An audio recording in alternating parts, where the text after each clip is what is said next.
File 6, Listening 1. Today we're talking about computer addiction. In recent years, some experts have identified this and described its symptoms as such things as obsessively checking email all the time, playing online games for hours and hours at a time, and neglecting work and family in order to spend time on computer activities. But can these things really be described as representing an addiction? Is there really such a thing as computer addiction?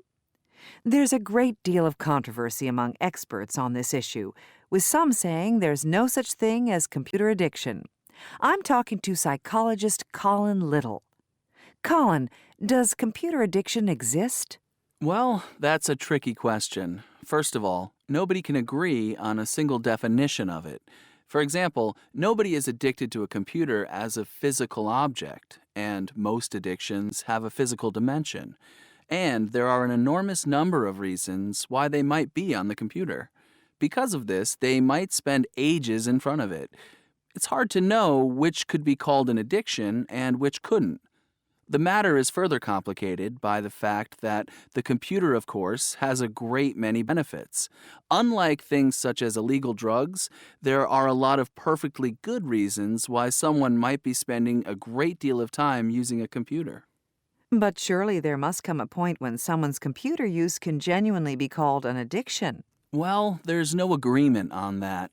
Even if someone is using a computer for very long periods for reasons other than work, this doesn't necessarily mean they have an addiction. Lots of people do lots of things for extended periods of time because they enjoy them. If someone spends a lot of time doing their hobby, for example, would that be considered an addiction? I don't think it generally would be. What's the official position on this? Where do the experts' organizations stand on the issue? Do they think computer addiction exists? Well, neither the American Medical Association nor the American Psychiatric Association considers computer addiction to be a valid diagnosis, so no, they don't recognize its existence.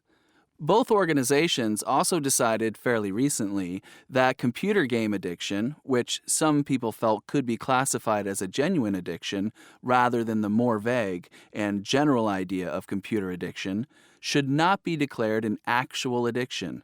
So there's no official recognition of computer addiction in even specific and perhaps more obvious forms. What's your personal view? I think that whether or not computer addiction exists is connected with the effects of obsessive or lengthy computer use.